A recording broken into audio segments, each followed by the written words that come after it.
This is the story of a man who wrote a letter to God, seeking God's intervention in their agitation for freedom. How was the letter sent to God? And did God really respond to the letter?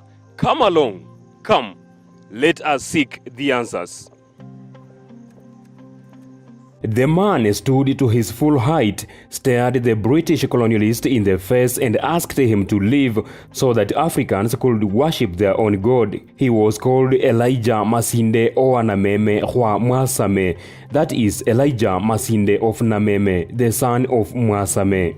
He was a prophet, a leader, a footballer, and above all, a freedom fighter.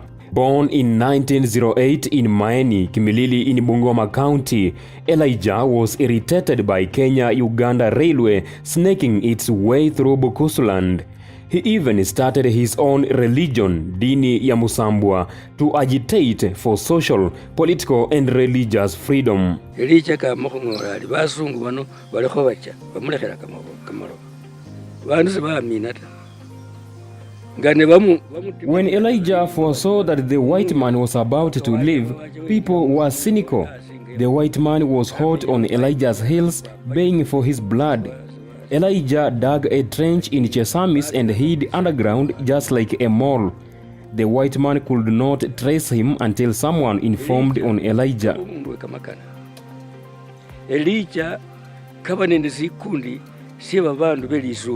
He was a wondrous man. He surrounded himself with a group of consecrated men. He had an aide-de-camp called Walumoli, who died just the other day.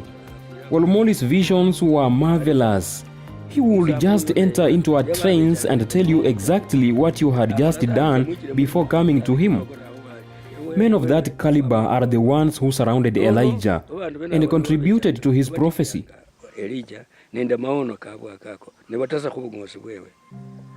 Kumfano ngade bacha bamakoba munonende dini ya msambo. Dini yose yabechanga sakumako ku. For instance, when they were in Dini ya Musambwa, that religion was beyond singing and dancing. It was a congregation of visionary men who would foresee the future. Elijah and his consecrated aides would go all the way up to Mount Elgon. The peak of the mountain is snow-capped. It is not easy to access that point.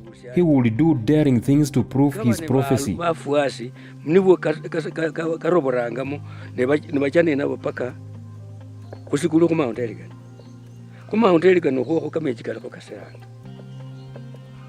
Elijah fought side by side with Mau Mau's Field Marshal Dedan Kimathi for Kenya's independence. However, he was later jailed by Mzee Jomo Kenyatta for about 15 years. This was after he was accused of fomenting religious violence. In his extreme agitation for independence, Elijah wrote a letter addressing God. Asalektanga bandu bali bala ibahali konende makosa kosta na nina nenabu Nikola abundu na abare bali mwenya muriena efwe musibala muno kumenya kuri kenya kumenya. He used to select holy men who had no flaws to climb with him on top of a mountain. At some point along the journey, he would ask them, "How do you want us to live in this world?" The men would suggest to him how they felt people should live. He then wrote a letter and placed it in a dent inside a cave. Then proceeded to pray to God.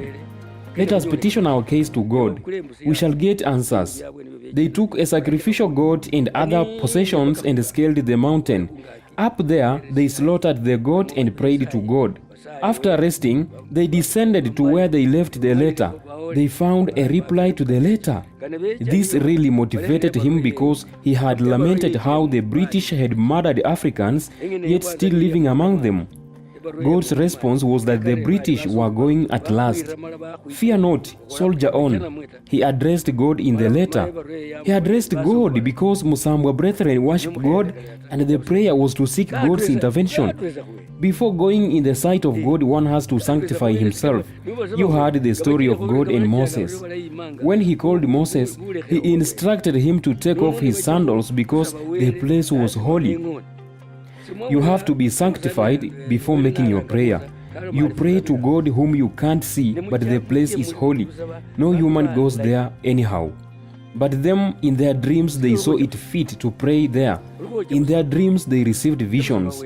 The same way in the letter, God assured them that the white man was about to go.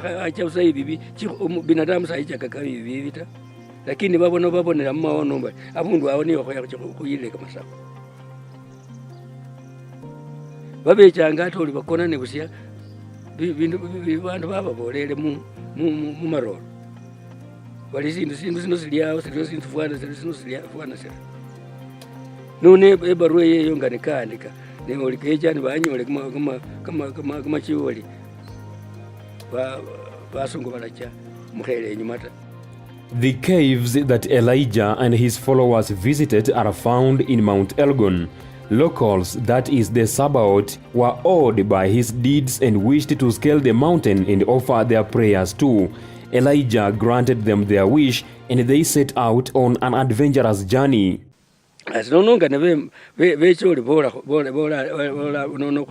After they descended to a flat point, the Sabaoth approached them, requesting to scale the mountain. They said, "You normally cross through our land, yet we have never gone up there." The Sabaoths, do not climb the mountain. Elijah and his men allowed them. They advised them on how to climb the mountain. They carried a sacrificial goat and moved up, but they could not make it to the peak. You don't let out all your secrets, and that is what Elijah did. He withheld some important information. For instance, he did not disclose his post office within the cave, hoping that they would receive visions about it from God. That did not happen, however, and when they climbed, they were unable to make it to the peak of the mountain. Along the way, they found themselves covered in mist and fog. They waited for it to clear, but to no avail. They tried to scale the mountain on 3 different occasions, unsuccessfully.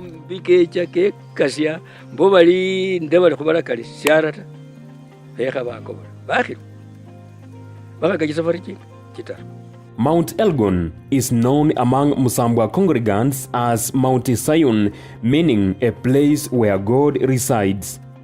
Elijah introduced rules to be strictly observed by the congregants.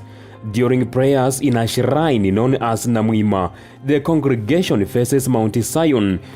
Women sit down with their legs stretched while men bow with their left knee touching the ground. The prayers made are done in a chanting with the format of call and response.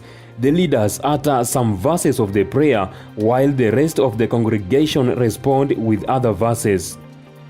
Just like Christians, they use the Holy Bible but tend to ignore the part of Jesus Christ.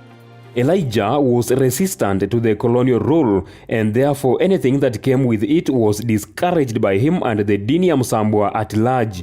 He was against the Western education as he believed that it made the sons and daughters of the soil arrogant and thereby respecting their own values.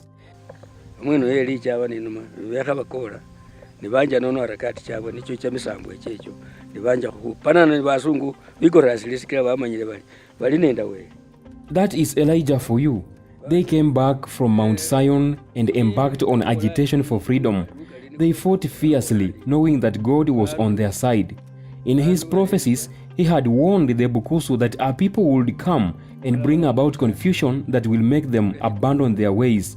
That our people shall come with goodies that will make you abandon your culture as Bukusu.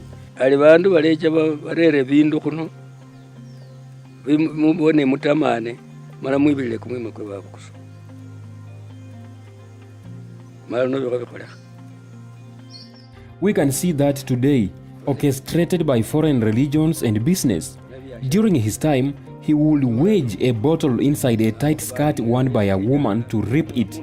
He would flog women for wearing a knee-high tight skirt. In his dealings, he was very extreme, but Walmoli would advise him to be moderate.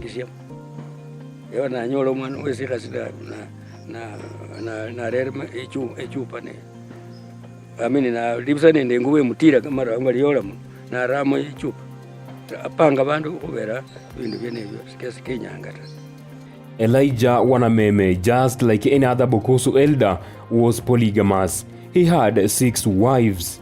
The prophet died in 1987, an abandoned freedom fighter, having been jailed severally by Jomo Kenyatta and Moi regimes.